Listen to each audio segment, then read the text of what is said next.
With the conception of America came along a system called racism, which would be ingrained in the country's society for an indefinite amount of time. Racism is an illegal system that denies a particular group of people rights based under the guise of inferiority. African people are the primary targets of racism, not only in America but worldwide. The image of America's system has not changed, but the principles of it have remained. America's objective in their conspiracy against Africans has always been and will always be to maintain control of African people through means of intimidation.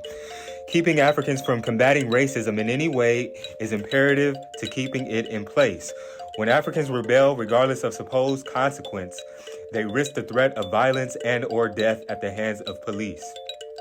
These instances are not mere cases of escalation, but rather intentional attempts to deal with someone who is a perceived threat to racism. One thing racism prohibits is the mass gathering of African people. There is no reason whatsoever for why America would allow African people to congregate. If it is allowed, it is because the government agencies are investigating African organizations and activities. Like I said before, there is no reason the system would allow Africans to mass congregate. Beach parties, block parties, family reunions, birthday parties, and even weddings will be looked at with disdain by society. And this is never a matter of a problem with an event, but the fear of not having African people under control. Events that are held by Africans, especially in mixed or non-black towns, are likely to be targeted by those who reside there.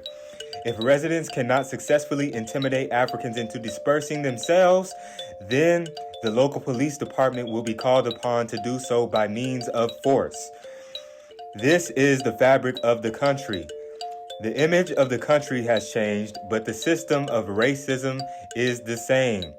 Now a lynching can be considered a citizen's arrest, and the functionalities of a slave patrol are carried out by quote-unquote law enforcement.